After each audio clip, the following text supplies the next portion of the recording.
Want to learn how to crochet the Peephole Chevron Stitch? If you do, I'm going to teach you today. I'm Rachel from Hope Corner Farm, and by day I'm a home ec teacher who teaches hundreds of students how to crochet. And let's grab a hook and some yarn, and we'll get crocheting.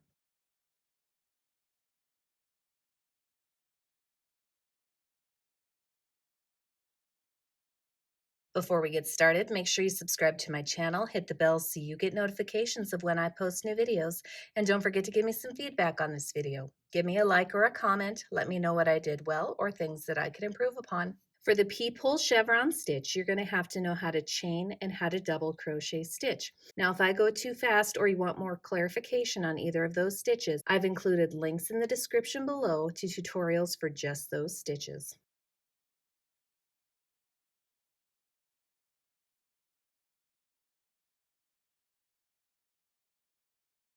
For today's crochet tutorial, I'm going to use a size J 6.0 millimeter crochet hook as well as some size 4 medium weight yarn in this teal color. Use whatever works best for you. You may also need a pair of scissors and a yarn needle at the end of your project. Today's crochet tutorial is written using US crochet terms.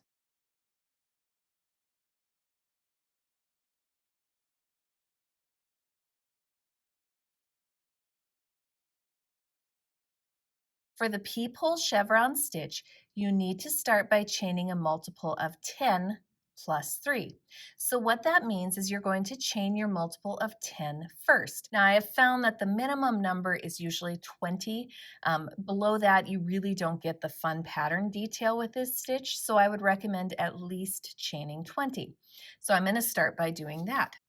So here's 1, 2, 3, 4, 5, 6, 7, 8, 9, 10, 11, 12, 13, 14, 15, 16, 17, 18, 19, and 20. After chaining whatever multiple of 10 you would like, at the very end you then add 3 more stitches. So now I'm going to add 3 more. So here's 1, 2, and 3. So that brings my total stitch count for this tutorial up to 23.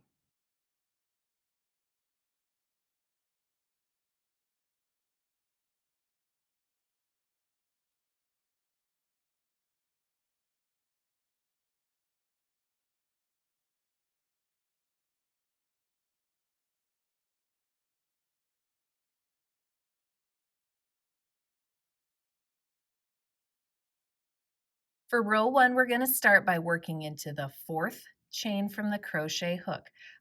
I personally am going to work into the back bump of the chain because I like how it looks. You can work into the chain however you normally do. There is no right or wrong way for this crochet stitch. Into that 4th chain from the crochet hook, I'm going to work a double crochet stitch. So I'm going to yarn over, insert into that chain, yarn over, pull through the chain, yarn over, pull through 2 loops, and then yarn over, pull through 2 loops to complete that double crochet stitch. I'm going to work 1 double crochet stitch in each of the next 3 chains. So here is 1, 2, and 3.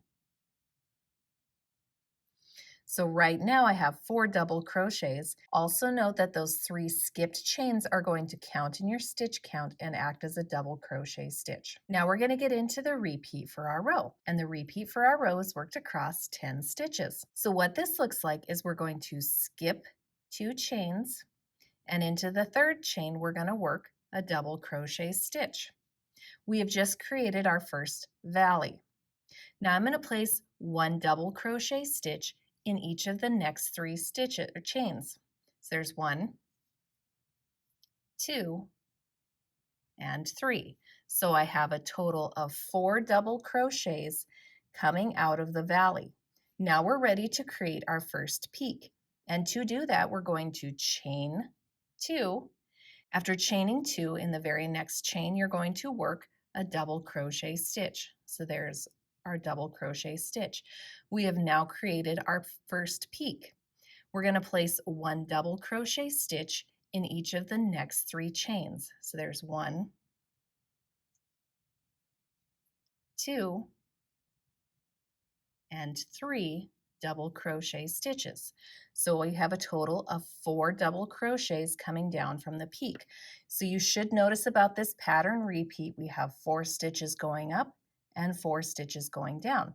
And that is our repeat for our row. So remember, our repeat is worked across 10 stitches. So we have 1, 2, 3, 4, 5, 6, 7, 8, 9, 10. So that's where our multiple of 10 comes from. So keep repeating that until you have 6 chains remaining for your row. When you have 6 chains remaining, so 1, 2, 3, 4, 5, and 6, you're going to finish it out this way. So we're going to finish a valley, so we're going to skip 2 chains. Into the next chain, or the third chain, we're going to work a double crochet stitch. Then we're going to place a double crochet in each of the next 3 chains. So here's 1, 2, and 3. And we're not quite done yet. So again, we completed that valley. So there's 1 and 2, 3, 4, 5, 6 to take up those 6 chains. Again, notice we have 4 double crochets here. Now at the start and at the end of our row, we actually have 5 double crochets. So I need to put 1 more double crochet in this very last chain. So I'm going to put 2 double crochets in the last chain. After putting 2 double crochets in the very last chain, we now have 5 double crochets to end the row. So 1, 2, 3, 4, and 5. So remember, we started our row with 5 double crochets because those skip chains count as 1. So there's 1, 2, 3, 4, 5. And then we end our row with 5 double crochets. 1, 2, 3, 4, 5. And that completes row 1.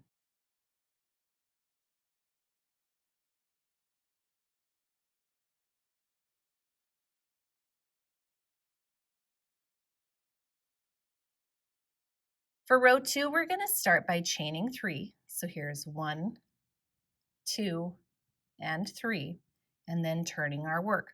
This chain 3 counts in our stitch count and is acting like a double crochet stitch. To start row 2, into the very first stitch, we're going to work a double crochet stitch, and then we're going to place 1 double crochet in each of the next 3 stitches. So here's 1, 2, and 3. So row 2 starts with 4 double crochet stitches, and as well as the chain 3 turning chain, which counts as a double crochet stitch. So just like the previous row, we have 5 double crochets to start our row. So 1, 2, 3, 4, 5. Now we're going to get into the repeat for our row, and the repeat for our row is worked across 10 stitches, just like the previous row. So for the repeat, we're going to start by skipping 2 stitches. So here's 1 and 2 that we're going to skip, and then into the third stitch, we're going to place a double crochet stitch. This has built the valley on top of the valley, so we're just continuing our valley here. Now we're going to put 1 double crochet in the next 2 stitches. So here is 1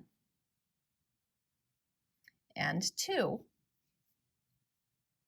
To complete our peak, we're going to place a double crochet into that chain 2 gap. So there is a double crochet.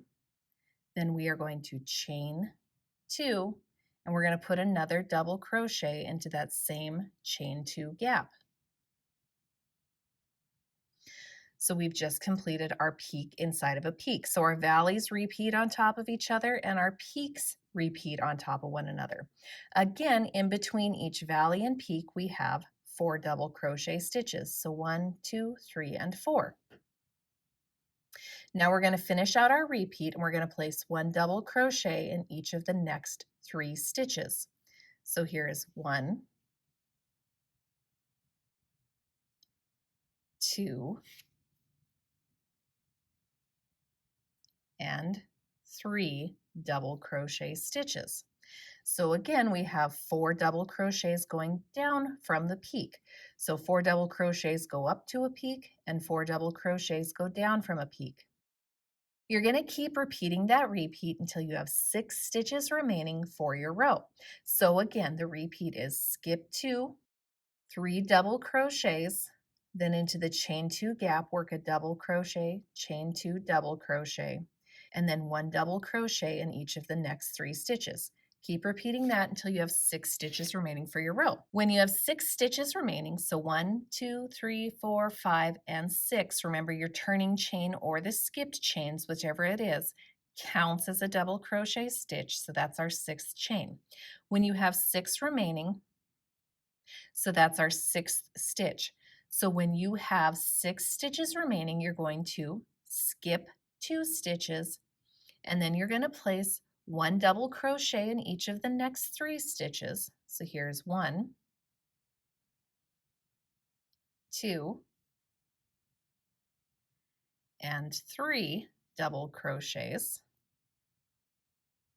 And then when you have 1 stitch remaining, into the top of the turning chain, we're going to place 2 double crochets. So we yarn over, we're going to come over here to the very top of our turning chain or our skipped chains, either or. They work exactly the same.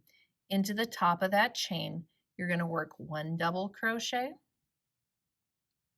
and then 2 double crochet stitches.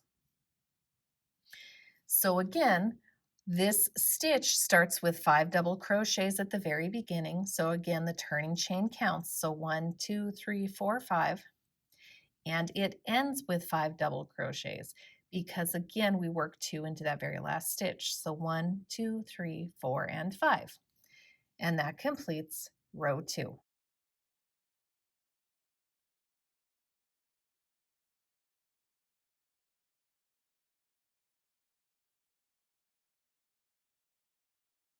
For the remainder of your project using the Peephole Chevron Stitch, you're simply going to keep repeating row 2.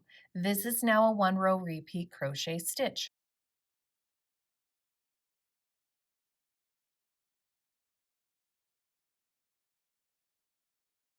As far as the finishing stitch goes, I don't do anything special to finish off this stitch.